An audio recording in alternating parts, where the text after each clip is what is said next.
eu entendi algumas coisas que aconteceram na minha vida mais recentemente, e no meu caso, o que eu entendi foi Deus, basicamente, isso daqui te permite ter um senso de gratidão completamente diferente. E imediatamente o seu senso de devolver para o mundo, ele acelera.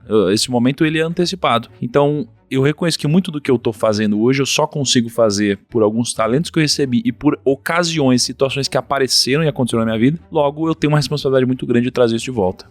E já que a gente está falando um pouquinho sobre isso, eu vou contar uma história para chegar numa pergunta que ela é simples, mas ainda será muito poderosa. Porque é uma pergunta que para algumas pessoas é muito banal, mas talvez para outras seja o segredo do sucesso. Que é o seguinte, eu percebo que a maioria das coisas que a gente deveria fazer a gente já sabe. Então, eu sei que eu não posso ir na rua e brigar com alguém de graça, não adianta eu ficar xingando alguém de graça, não adianta eu exercer um poder onde eu vou machucar alguém erroneamente, né? Eu sei que, eu quero emagrecer, eu vou fazer exercício e comer direito. Então, a maioria das coisas a gente já sabe o que a gente precisa fazer, né? Estudar, eu tenho que ler um livro, a gente já sabe. Mas, né, tem uma história que eu estava em Maringá ontem, eu contei pro pessoal que estava no evento, que eu estava contando um pouquinho sobre um aprendizado em relação à história de Adão e Eva. Então, Adão e Eva, né, o que aconteceu ali, né, na criação do mundo e tal, é que, a mulher, ela foi tentada pela serpente a comer o fruto, né, comeu lá o fruto, adquiriu conhecimento e dali, veio o pecado, né?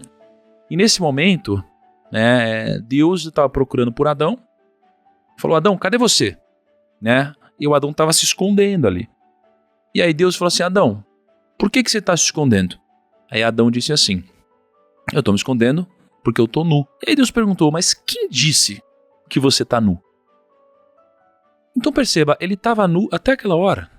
E aí de repente, nesse momento ele sentiu vergonha depois de ter adquirido conhecimento. Então aqui foi a primeira vez que existiu outra voz além da voz de Deus falando na cabeça de Adão. Coisas do tipo, não, você não pode ficar assim, não sei o que. Outras vozes começaram a confundir a cabeça dele. E aí, na nossa vida, eu acredito que várias vozes falam na nossa cabeça ao mesmo tempo. E às vezes, uma dessas vozes é a voz de Deus. E às vezes a gente não consegue discernir o que é Deus, o que são outras vozes, o que é imaginação, o que são outras pessoas, o que é o mal, o que está acontecendo na nossa cabeça. E biblicamente, uma forma de você conseguir discernir e ouvir a voz de Deus é você treinar. É a devoção, é a constância, é a oração, é você buscar isso. Uma hora começa a ficar cada vez mais fácil até que você consegue reconhecer essa voz com mais facilidade. Vindo para um mundo um pouco mais cético, na nossa vida, a gente tem várias decisões para tomar. Todas as decisões, elas trazem muitas vozes ao mesmo tempo. Então eu tenho um brigadeiro na minha frente. Eu tenho uma voz dizendo coma. E eu tenho uma voz dizendo, você não pode, você está de dieta. E tem outra voz dizendo, não, depois você malha. Não sei o que lá.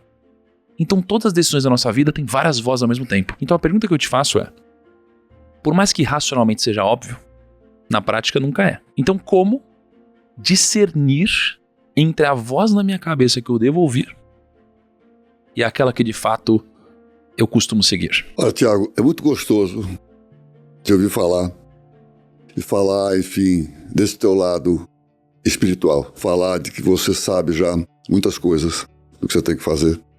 E depois vou entrar um pouquinho nisso, que a gente nunca sabe tudo.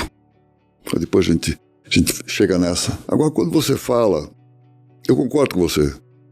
Você tem sempre vários estímulos entrando dentro de você. Que você chamou de várias vozes que entram dentro de você. Como é que você distingue aquele que é o melhor? Primeiro, como é que eu acredito? Como é que eu penso? Eu tenho uma relação muito forte com Deus. Muito forte. E quando eu começo a pensar nesse mundo, por que eu nasci aqui e não nasci no Afeganistão? Por que eu fui contemplado desse jeito? Quando você começa a colocar uma coisa dessa assim, tá? Você começa a fazer uma certa confusão. Acontece que você vem ao mundo e Deus te dá o livre-arbítrio, que é você que vai decidir, mesmo dentro do ambiente que você estiver, seja aqui ou no Afeganistão, como é que você vai se comportar na vida. Dentro desse livre-arbítrio, você tem que fazer as suas escolhas. E você tem que escolher qual é a voz que você vai ouvir. E você tem que se treinar para isso. Seja um cara do bem. Siga as coisas que você desenvolve. O fundamental é você seguir as coisas que você determinou na sua vida. Na minha vida, sempre, eu tive com uma meta minha, lá na frente que eu puxo, para onde eu vou. Minha meta está assim, felicidade. Eu sempre quis caminhar e quero caminhar em direção à felicidade. Essa é a meta da vida para mim. Como é que isso vai interferir para mim? Eu tenho outras coisas também de meta, tá? Vou entrar depois no aprender e compartilhar.